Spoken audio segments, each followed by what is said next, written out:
Welcome, everybody. Thanks so much for joining today. Wanted to do just a quick intro. So I'm Jennifer Morgan Smith, and I've done a lot of these, so you've probably been in mine before, but today I'm really excited because we've got my friend Heather here, who is in the MFT program over at UVU.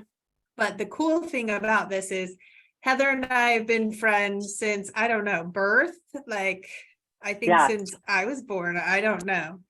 So Heather claimed her claim to fame with me. My fun fact is that I babysat Jen when she was a little girl. So yes. So I'm sure we're excited to do this together. Babysitter probably just tried to get you to bed so that I could like watch MTV. That's possible. But so this is really exciting for us to be able to do this together. And Heather is a fabulous writer and advocate in the community and has moved into also now learning to do therapy. So it's super fun to have her. Do you want to say anything else, Heather? No, I think that's good. Okay. So today our title is Words Matter, Decreasing Stigma when talking about suicide prevention and suicide loss. And Heather and I, we've been talking back and forth, probably it's been several, just about this. And then during September, Heather approached me about doing an article for the Tribune about this as well. So we have that too, and it's in the references when you get this PowerPoint. But just very cool. And we wanted to really put forth some ideas about the importance of the words that we use when talking about suicide and mental health, and how that helps us to actually prevent suicides. Okay. So, I mean, I think we all know this, that we're concerned about suicide. I mean, by show of hands, how many people are concerned about suicide in the state of Utah? I mean, we have a problem, right? And it's the 10th cause of death in the US, second leading cause of death for 15 to 24-year-olds.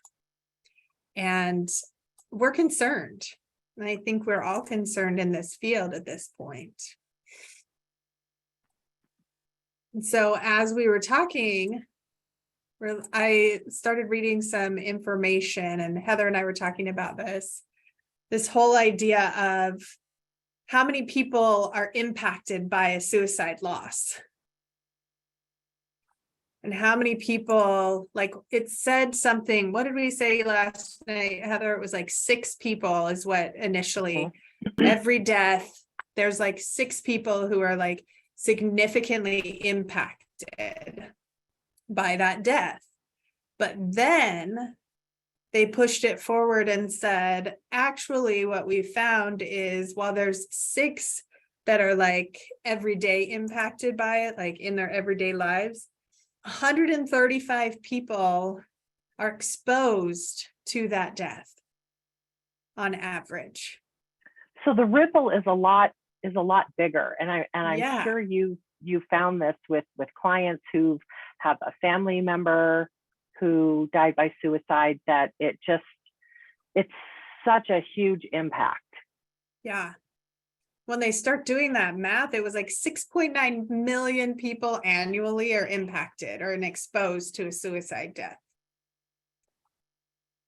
It's huge. So there's a huge amount of people and major ripple effects. It's really, really significant.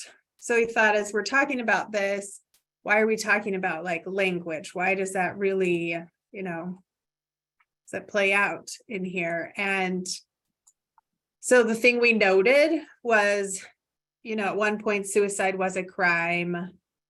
And pretty much everybody has eliminated that. It's not listed on the books as a crime any longer. Suicide attempts in some states are listed still as a crime in their statutes. But then the thing we noted was in 2019, suicide prevention is now they're saying this is a public health responsibility, not just like a clinical responsibility. This is like the world needs to look at this.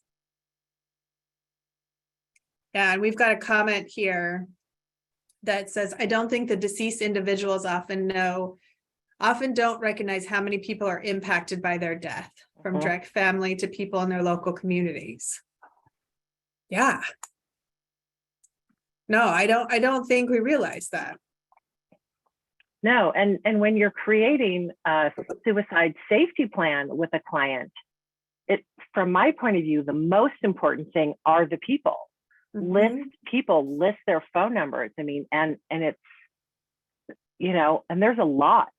I mean, it really is something that is communal. It's all of our problem. It's all of we all have impact. I mean, all of us may be on someone's list and have no idea. We may be on their safety plan. Yeah, that's a really good point. Yeah. And Morgan is asking, how did that work back then to charge it as a criminal act? Good question. I don't know how they would charge. I mean, you can't. But the stigma would come back on the family. And if they actually didn't die by suicide, there would be implications. They could be charged. They could be arrested. And it's still on a lot of states' books. People don't follow through on it, but it's still there. Yeah. Yeah, and we're making notes in the comments. So many people in the schools are affected. Yeah. Yep. I agree that number 6 seemed really, really low. I mean, and maybe it's because we're in Utah and most families are at least 6. Right. So yeah. And I think when we come up with that 135, there was a whole bunch of research behind it. That was on average. So there's some obviously that, 300-400 people are impacted, and others that maybe don't know that person as well or aren't as involved. And our youth are clearly impacting so many individuals in those schools. So we know we have a public health problem. So we then started going, okay, what are the barriers? Why aren't people seeking help? Why aren't they talking about this? So Heather, do you want to talk some about this? Yeah, I think that there is a lot of shame. I think there's a lot of embarrassment. And people, if they have a plan, then they often don't want to talk about it. And if they don't, people just tend to downplay. I'll have a client come in and just say, I really wish I were dead. And then, I get understandably concerned and kind of want to talk about it. And they're like, no, but I'm not going to do anything about it. And you're like, I can't just take your word for it. Yeah. So there's a lot of people who aren't talking, and that's a big thing. And I think there's like a belief that it doesn't matter, nothing's going to help. I'm embarrassed that I'm too weak. I don't know why I need to go get treatment. And particularly, we've got some good comments that are coming in. Yeah. When if you at the suicide prevention conference that I attended, I think 2 weeks ago at UVU, there was a whole session on autism, and it was so discouraging because it said that most of the signs and sort of these silent cries for help that we can kind of recognize, that people with autism, they don't present the same way. So we've really got a challenge with our neurodiverse people. Yeah. So, I mean, there's so much stigma, and Stacy's noting, here in the chat, that people want the pain to go away. They don't want to be struggling. They don't really want to die. They just want this whole pain to go away. Yeah. And we obviously want to assist them through this pain process. and help them find and see some hope. And when we've got barriers and we've got stigma and we've got all of these things that are preventing people from actually seeking help. So that's why we're talking about that is here's this seeking help, and how do the words that we use impact the stigma of suicide, of talking about these things.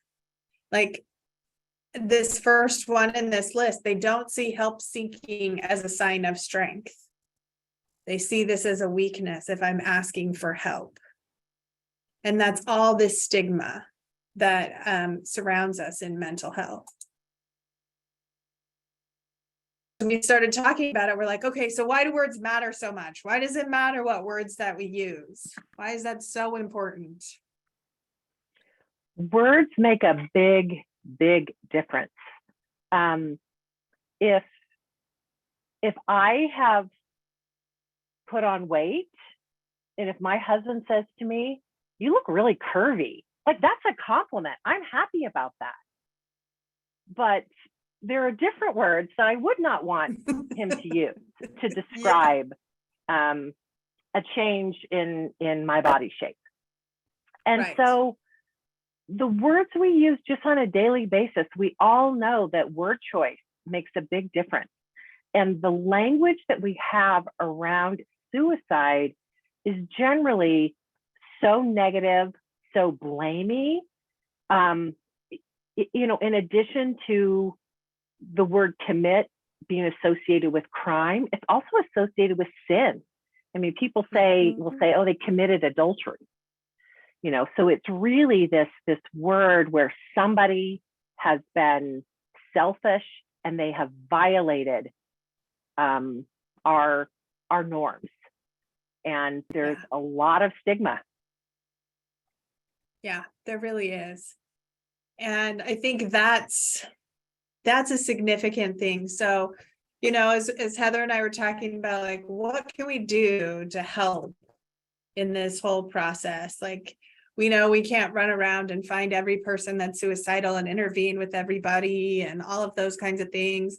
We all are doing our part and seeing our clients and doing that, but could we also push the language that we're using around this, because it contributes, the negative language around suicide really contributes to this. And it means it's like, don't talk about suicide. Don't talk about these feelings. Mm-hmm. And so we noted that language is really important. Dehumanization always starts with language. Language has such power that it really has the power to change things in a negative or in a positive way. So we decided we'd come up with a list of some concrete things. Because how many people have heard this idea of, let's say, oh yeah, they completed suicide. It was a successful suicide. Has everyone heard that? Yeah.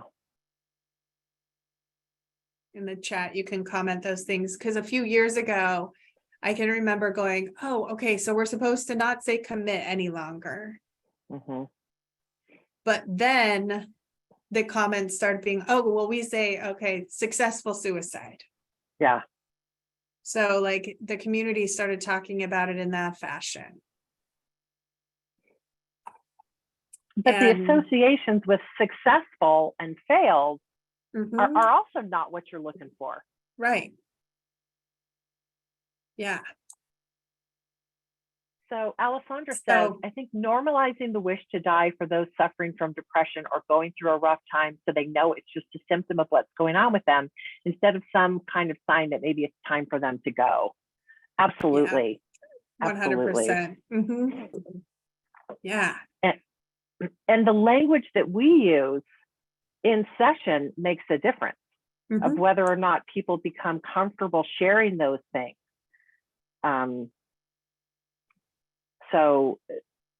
like Jen says, that as we as individuals start advocating for language change, I think it can change the way our clients are looking at it as well.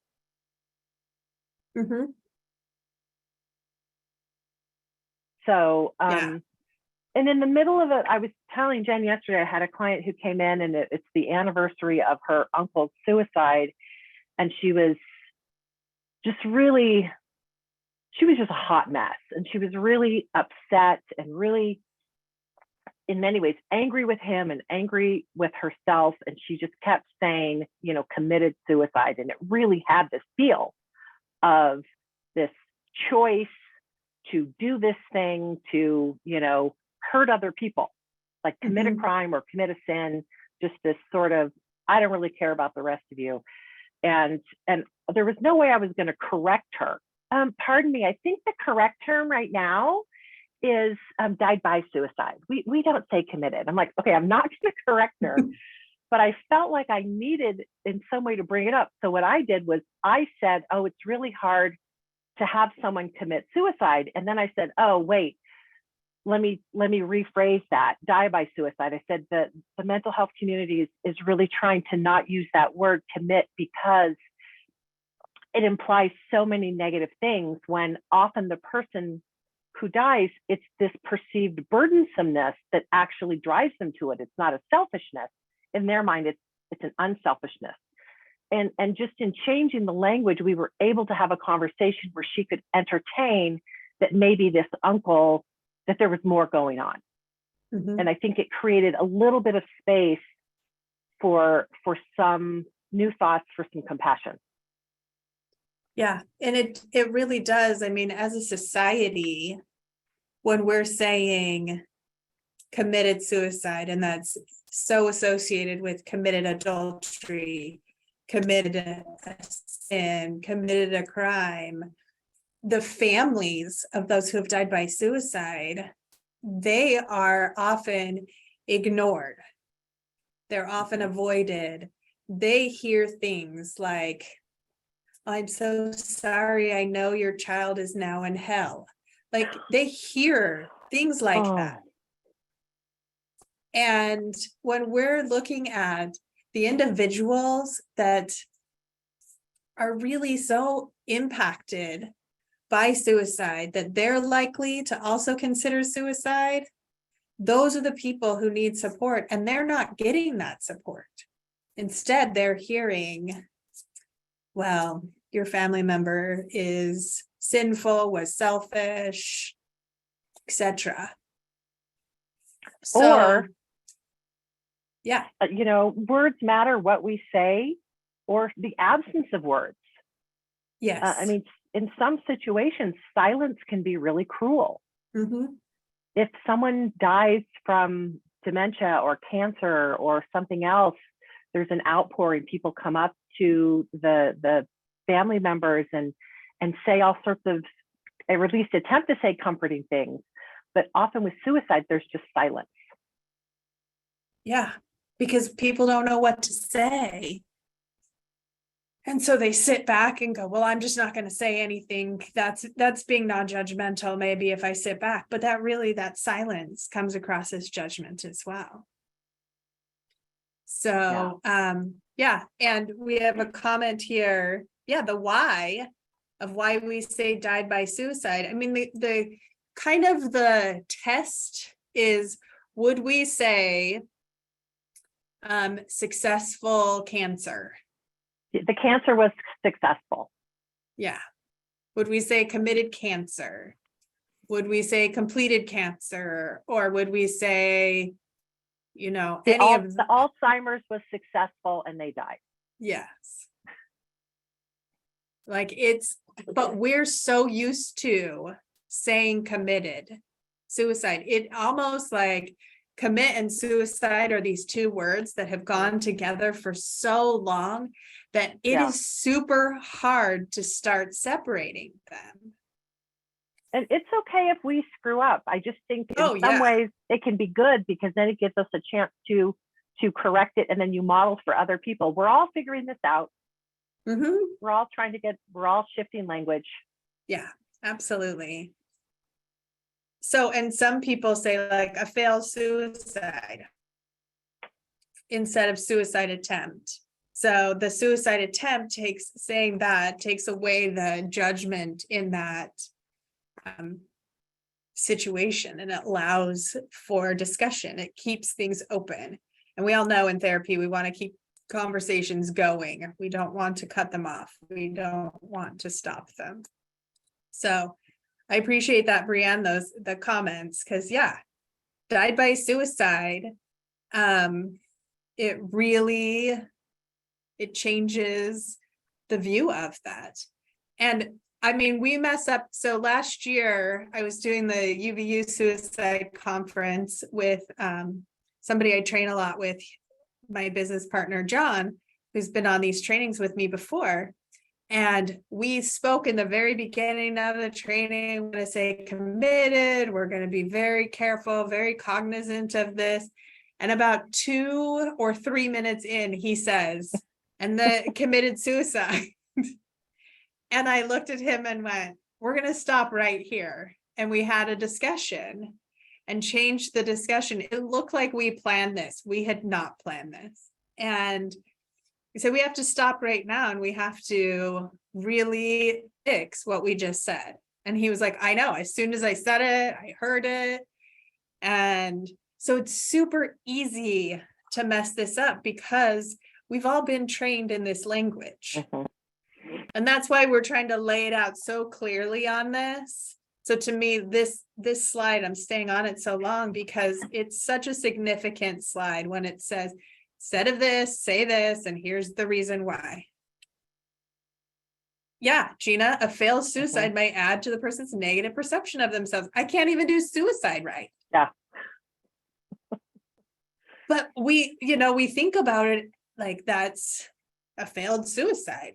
We're glad that it's a failed suicide. No, it's a suicide attempt. So the language that we use really is significant. So I will go now. So why not commit? Not to harp on it. But I mean, it really is. We've said all of these things. Yeah. Lived experience is another option for suicide attempt. Yeah. Well, and I think about, we talked 2 weeks ago on this for those who were here on trauma-informed care and the concept of peer support and experts by experience, and so those lived experiences and the idea that we really look at somebody's experience and learn from that. So I really like this. Lived experience is another option for suicide attempt. Yeah. I even think, and I'll get her name wrong, maybe, Naomi, right? It's Naomi Judd that died by suicide recently. Mm-hmm. And I was so impressed with the family because they came out like day one, acknowledging that was a suicide. Yeah. And they came out and said she from mental illness. Mm-hmm. And so they really tried to put the emphasis and the focus on this was a mental health issue and to not hide it, which is they have a platform and they have a voice. And so sharing that with others and showing that this is like mental health issues are real and that this is a problem throughout people with money, people without money, like this is a problem. It starts to really help us.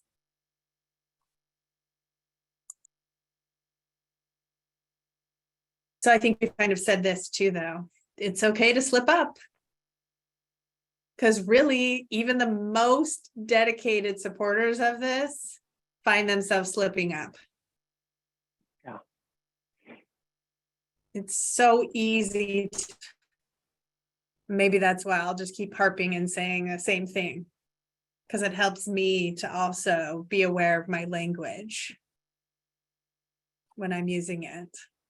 When I'm talking about I think suicide. a lot of us who are working with members of the queer community, we'll screw up with clients' pronouns and this kind of thing. And it's like, then we just back up and just say, oh, I messed up. Let me try that again. Mm-hmm. I just think that can be so helpful just to model that it's okay to make mistakes. and that you address them, try to correct them, and move forward. Yeah, I agree. It's really important. And really, it's putting forth that effort. If we're all putting forth the effort, I've always said that like it takes all of us trying to change our culture. And so when each one of us, you know, you all leave today with the idea of, okay, when I'm talking about this, I wouldn't say committed cancer. So I'm going to say, oops, I'm hitting buttons on accident. There, I screwed up. When we can just say, okay, I would say from suicide, died by suicide. You know, that just has a different feel. I don't know, thoughts, anybody at this point?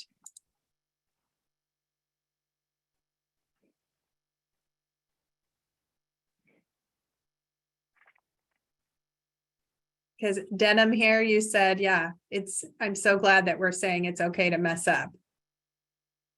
And it does, it takes time. And when we do actively correct ourselves, you know, I think that's a huge thing. Yes. Yeah. People do the best that they know and they're open to learning. Absolutely. I mean, I've walked around going, okay, completed suicide. Like I thought that was so much better. I remember several years ago going, oh yeah, completed suicide. Like that feels so much better than committed suicide. And I think that's kind of was the shift for a minute. Yeah. And then somebody went, that really doesn't sound any better. Yeah. And I'm over like, time, oh, okay. the language may change again. Yeah. The language, someone may come up with a different word for suicide that is a lot less destigmatizing. And I think we just have to be open that things aren't fixed, that as society changes, language changes, our perceptions change, and we just have to be open. Yeah. Yeah. No, I like that Stacy's saying, I think there should be a focus on suicide being a final thing. Because yeah, oftentimes people in that suicidal mindset, they're very short-sighted. Yeah. And they're thinking like things like, well, you took my phone. I heard one, Dr. Hudnall, one of the first things that I went to of his, he talked about somebody saying, well, I'll kill myself on Friday, and by Monday, because my girlfriend broke up with me, and by Monday she'll get back together with me. And you can see that lack of connection there. And so it's saying, well, that seems like you're not going to be there Monday. No, you're not going to be there to get back together with your girlfriend because suicide is final. Yeah, Denim, it's a good question. It seems like most of the time people die by suicide. It's not reported. The cause of death is left off the report, the obituary. Yeah, well, and that's kind of our next section. So you're jumping right into it. So thank you. It's a great lead in. So let's look at after suicide loss, you know? So how many of us, I guess, just think about the families that you've worked with that have had a loss by suicide and the experiences that these families have had. They're sitting with, and why don't they put it in the obituary? Why don't they talk about it? Why do they leave it off? Why do they say things like unexpectedly died, you know, in obituaries? And I think religion can play into this very heavily. Very heavily. You know, living here in Utah County, it's predominantly a Latter-day Saint community. And for so many years, there was really awful language and assumptions, and some of it's shifting, but it's I feel like we don't see and hear about the softening and the changes as much as we're still fixed on the, well, no, if you're, you know, again, you're saying that person's going to hell. Right. that they were selfish. And, there's just really, then communities become afraid of it. And then communities that, well, if that's a sin, then if I support the family, am I somehow supporting sin? Right. Yeah. And families feel super embarrassed and they're dealing their own. There's a lot of, I think I put it in fact, I know I put it in the references. There is an article that a therapist wrote after working with people in grief and suicide, death, and loss for 40 years, and put some really profound pieces of information in. And they have such different questions, like, did I miss something? Why? What could I have done different? And so there's like the stigma, the fear, there's all this shame, and then feeling like I can't go out in public. I can't, I can't show my face because this family member did this. And I think that's that residual from an earlier, time too, of you've committed a crime. And while they couldn't go back and like charge the person who had died by suicide, that family could be shamed for this. And I think people felt like, well, that's what's going to stop suicide, is if we just shame, because we now all realize that shame is a really great deterrent. But, for a long time, we really believed it. And here's this question. I mean, Janelle, thank you so much for sharing this, that you listed it in your sister's obituary. And people were shocked. That is a significant loss. And to be able to say that and to say the cause of death, it really helps to take away the shame that other families are feeling as well. Yeah, I promise you that was such a gift to many people who read it, that, going forward, that they would have less shame if someone in their family, or they would know that they could turn to you. They, that if it happened to them, or if something was with their families regarding suicide, that they would have a safe place they could turn to, because they would know that you weren't shamed.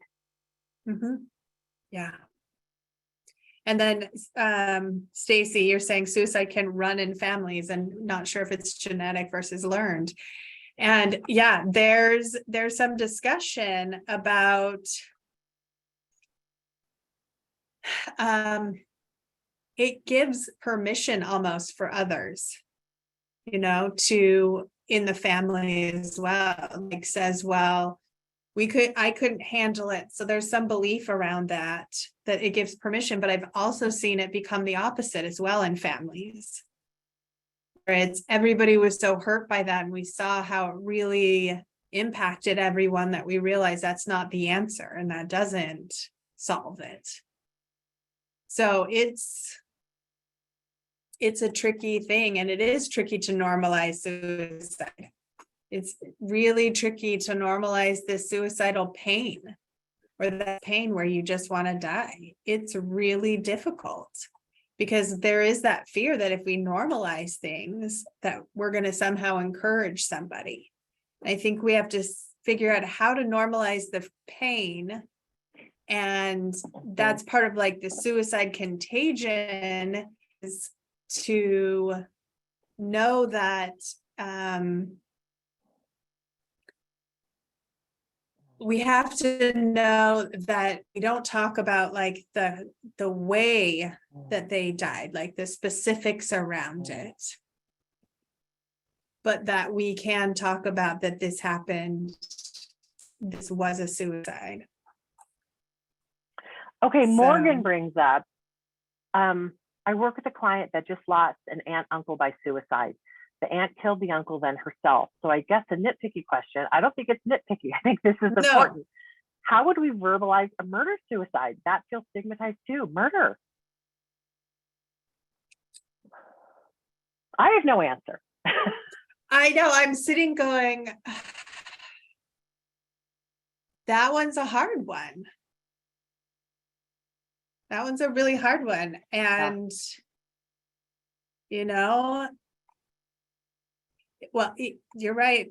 Alexandra is saying, yeah, it's murder does fit. And I think that's what we've said is murder, suicide. And yeah, I don't know. I mean, yeah, maybe mental health induced murder, suicide. I mean, I don't know. I mean, I'm just trying to think if there's a way to frame it that at least gives a little bit more of a compassionate context. and I think, I guess, died by murder, suicide. Yeah. That's an interesting, yeah, it's an interesting, not nitpicky at all, but I didn't read any research about how to speak to that, actually. That wasn't listed in any of the language areas. So, yeah. And Alessandra says, you know, it's murder, so murder fits. But if they did this kind of in a psychotic state, that does feel a little different to me than like a, you know, premeditated, I don't know. Yeah. Yeah. What I think the key is there is, what do we do with the family? What do we do with the remaining family members? You know? And how do we address that? And do we avoid them? And what's the impact on those family members that are here? And is that, do we bring them casseroles? Yeah. Do we sit with them in their pain? Can we do that? Will we send them a sympathy card? Will we, will we be able to send them flowers? Is that something that we can do? And I think the answer is yes. I think that clearly the members of the family that are remaining, that are impacted by this directly every day, I think that's what's important as we're looking at language and the stigma of language, then yeah. And clearly, I mean, a murder suicide, they're not in a good, nobody's in a good place in that scenario. So yeah, good questions, you guys. I think you stumped us on that one. And we've got a good book reference here, so I'm loving this. You guys are so resourceful. The Perversion of Virtue, Understanding Murder Suicide by Thomas Joyner. Okay, I'm putting that on my list. So that sounds super interesting. So we're talking about, like, there's the stigma, again, is part of, I think, what happens and runs in families. To the person who spoke about too, that stigma, it's like, why couldn't I have stopped it? And was that because of me? And yeah. No, when someone dies of cancer, people aren't thinking, oh, if only I had, had a better final conversation with them, then maybe they wouldn't have died. Like with suicide, there is such a need to blame. And there was such a need to sort of point fingers, and the people left often just point them at themselves because they're the only ones left. Yeah. Well, and there is this belief that, like, we can't talk ill of the dead, right? So we can't be angry at them for making that choice, all of those things. But yeah, we can be angry at the dead. It's okay. We can be disappointed. We can be frustrated. We can, all of that. It's all right to do that. Those are emotions, and they're just as valid as anything else. Yeah, and you're right, Stacey. Usually the family doesn't know why. And so that feels super out of control. They just don't know. So then they start to look internally and say, well, it must have been my fault. So then there's all this stigma. And then if people aren't coming and visiting them, then that stigma. So there's a question here. Does normalizing To avoid shame, create more shame. Or does it create more suicide? Oh, create more suicide. Is that what that's my guess is? No, I don't think so. I think it allows us to talk about it. The thoughts, we know that talking about suicide doesn't increase it. It actually can decrease suicide. So when we create spaces where we can talk openly about the suicide pain and the suicide desire, then we can actually decrease it. We know that there are some people that no matter how much discussion has been had, they make that final decision and do, move forward in their plans.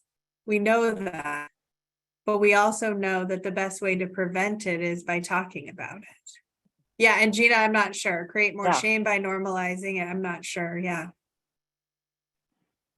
But so postvention, I want to make sure we get this because I knew we wouldn't be able to get through all these slides, but again, you're going to get them all. And it's really the language around that contagion, around what happens after a suicide loss. So we know that family members need additional support. They need more support, not less support. And we know that being silent sends a message.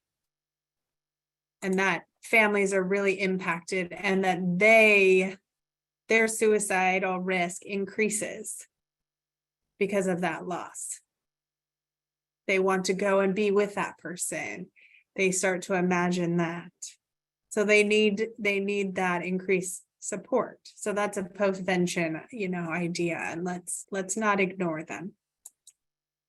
And then as far as the suicide contagion goes, we're talking about the guidelines are, let's not focus on the method, the specifics, the location.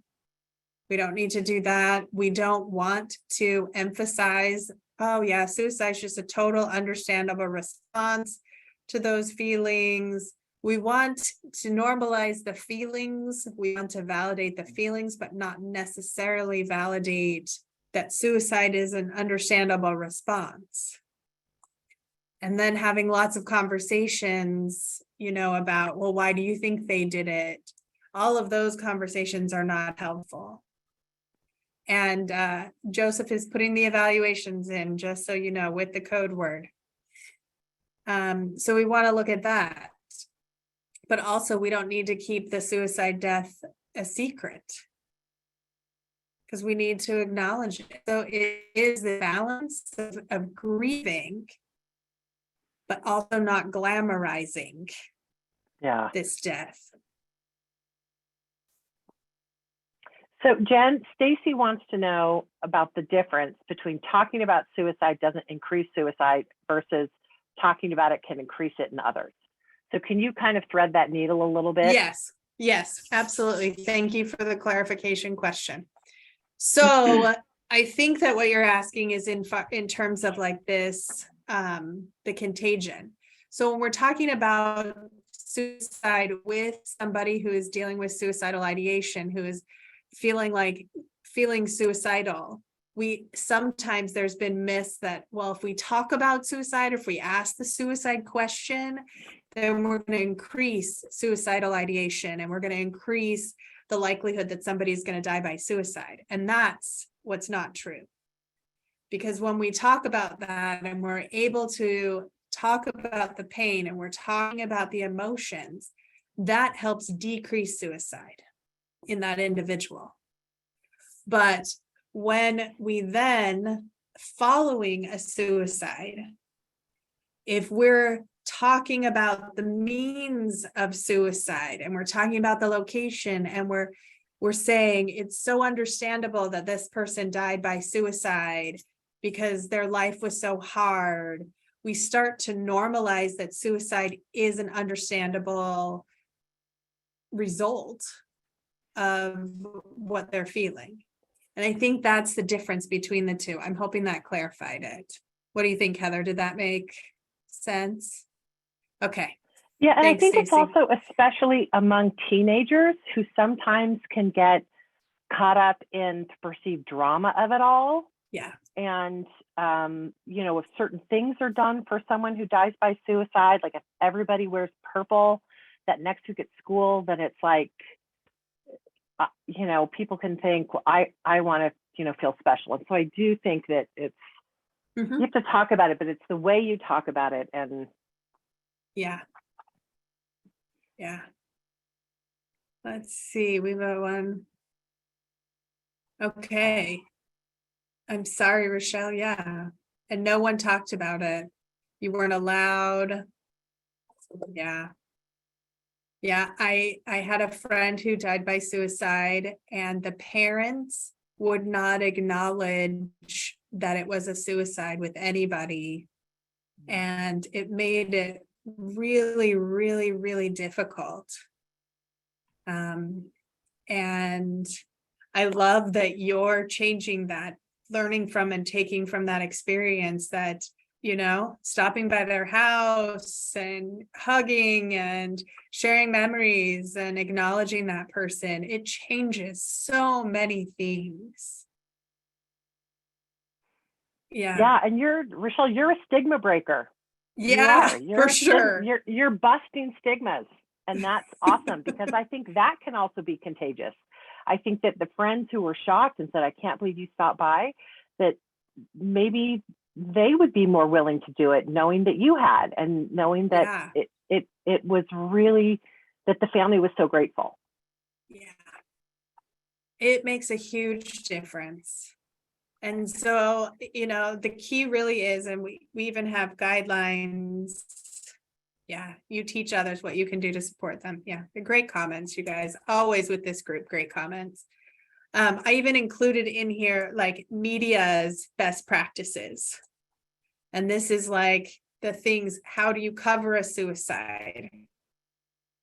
And we know that the contagion is real, and like media is really responsible for reporting on this. So providing help seeking and providing a teaching opportunity rather than just sensationalizing this death is a huge thing. So I thought it was really interesting that I found like the media, training information as well. So I included that. So yeah, this isn't about being politically correct, this whole language switch. I think a lot of times people think, here we go again, we got to soften language, be more politically correct, we don't offend anybody, all of those things. But really what we're really talking about is this is a life-saving kind of change in language. And I think that's the difference. I don't know, there's a question here, Stacey always has good questions. Are there studies on mass shooters as a suicide? I'm sure there are, but I'm not familiar with the details of them at this moment. But I think these are really good. They're really good questions. They figure they'll be killed. They're proud that they'll be remembered that way sometimes, etc. Yeah. And I think how we talk about those as well, and how we how media reports on that mass shooter is really important. To remember the victims more than we remember the shooter. I've heard that as like the advice for media, to not emphasize that. The things that we talk about are really important. I think that's just the key here, the way we talk about them. And so, this one, it really is just avoid anything that reinforces like those stereotypes, the prejudice, that implies that mental illness makes people more violent. So, it's using those right words and being direct about it, and figure out ways to increase some hope. Really that stigma breaker, and saying like, I love that so much. just going and saying, I'm going to talk to these people. I'm going to go sit who have this experience. I want to be different than how other people are being. I think that's huge. It's so very important. Like the method, did who does the shooting matter? Not really. Yeah, you're right.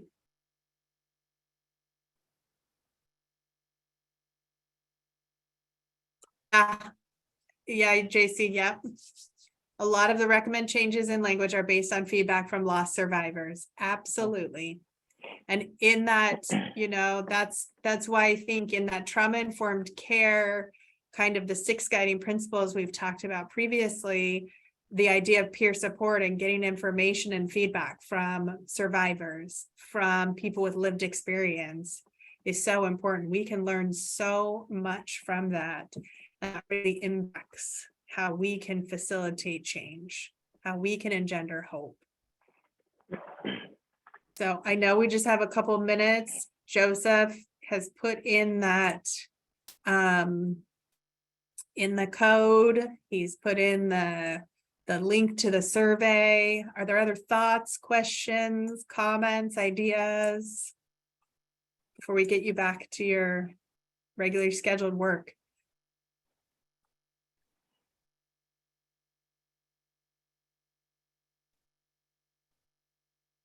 Complex grief, yes. So I've heard since implementing 988 that calls have increased, also increased reports on safe UT apps.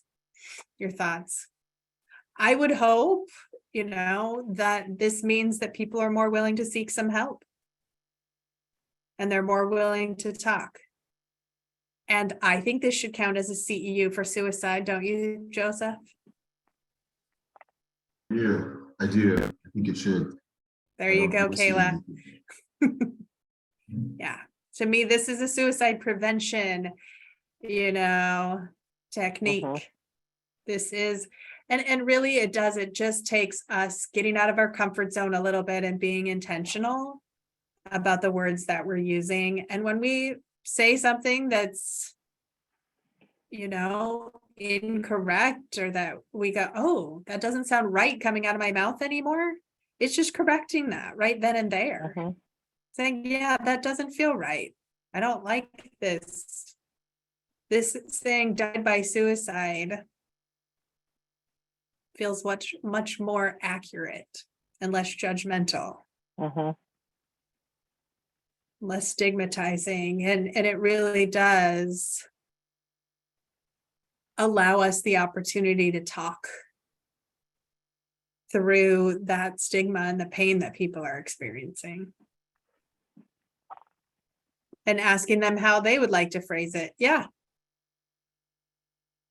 Yeah. As always, you guys are such a great group. Other thoughts, Heather? No, this was, I really enjoyed this. I feel like I've learned a lot. So.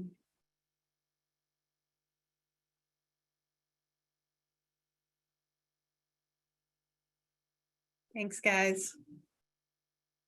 Okay, so we'll end there, and I will get this PowerPoint off to Joseph so that he can send that out to you and you'll get it once you fill out your evaluations. He'll send you a certificate with the PowerPoint. I will. And also I'm thinking of including this time around also the chat log too, because I think there were a lot of great comments. And then I know there was the title of a book that was thrown out there. There was, I think, even some videos mentioned on YouTube. So I'm going to include that chat log too, just in case anyone wants to research that on. Yeah, because there was a great book mentioned. So great group of resources here. The evaluation form is in the link, Marcia. Yeah, I'll post it one more time for Marcia. Thanks, Erin. And I do have a couple pages of resources for you guys. as well. And if any of you have any questions, or again, if you know your firewall won't allow you to access the Google Doc form that I sent out, or you run into any issues of it, just email me. Put that email in the chat too, just joseph.turk@uhsinc.com. And just shoot me an email and I'll help you work through whatever your issue is, okay? Yeah, thanks to Provo Canyon Behavioral Hospital for doing these. I think it's a really useful and great resource for everybody.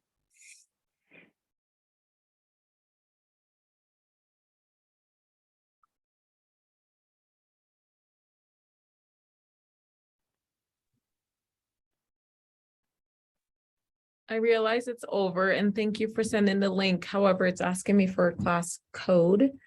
And Jennifer, when you join late, you don't get the previous chat. Oh, got it. So I don't know what code it's asking me for. So the code is words, so WORDS. Thank you. 1025. Yeah, don't forget the number. So it's words 1025. 1045, 1025. 25. Thanks. I was a little lost because I'm like, I was finishing a presentation and I'm like, I missed everything. Missed the first 5 minutes. So thank you. No worries. And like I said, we're going to upload the class in about a day or so to YouTube as well. So if you need to go back and look at anything, or you want to review a concept or something that was said earlier, it'll be available as well. Okay, thanks. Yeah, I think you posted that 3 or 4 times in here too. So if anybody's looking for it, it's in here.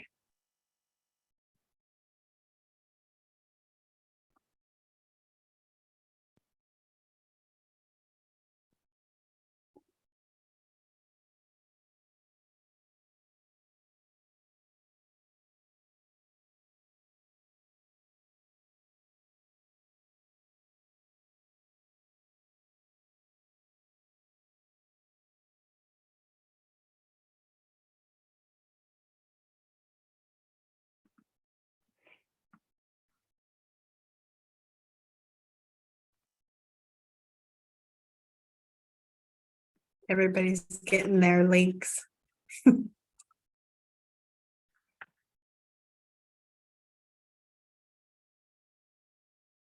I never think to do the link too. I'm supposed to do that, huh?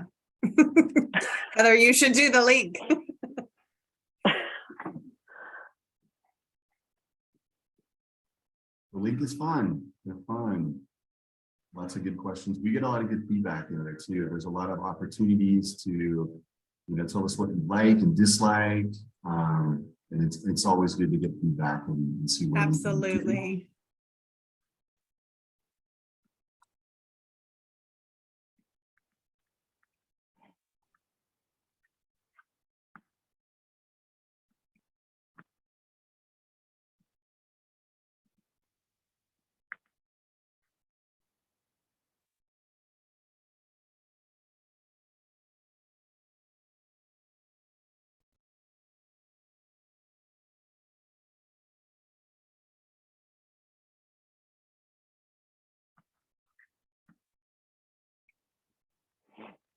Oh, and the link's even asking, what are some other topics you'd like to see?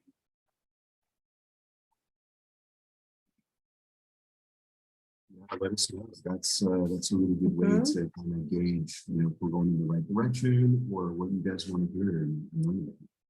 Yeah. We're glad you'll be back again, Marcia. Marsha's awesome. She's a lot of fun to talk to. We'll love it.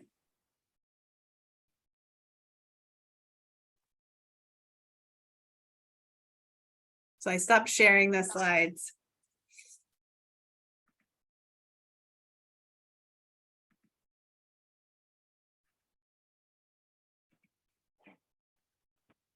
How long is your day going to be, Jen? I have a few more trainings and then I have a meeting tonight, and then I will drive I'm in Austin right now, and I will head out to someplace called Leander for the next facility that I'm going to tomorrow. So All right. could be a little bit And of a drive. Austin You is like haven't looked- driving in LA. Have you looked it up? Do you know how far it's supposed to be? I didn't want to because I figured by the time that I'm leaving at the end of the day, it's gonna change. Gosh. Because it's traffic time. So we'll see. Okay. My phone says it's 32 minutes right now. Well, then we could probably say it'll be an hour. Yes, I say so. I think you're looking at an hour. Austin to Leander. Yep. Yeah. Awesome. I'm excited. I actually don't mind. I've seen new places every time.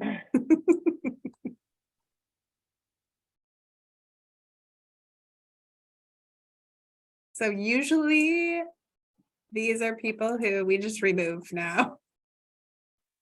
You just like kick them out.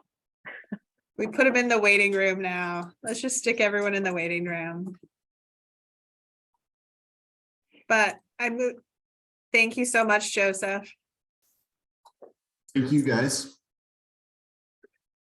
So I think we're good. All Do you right. need anything else from us? I'm good. If no one Okay. had any other questions, we'll end. All right. All right. Thank you. Thanks, guys. Thanks, Heather. I'll talk to you.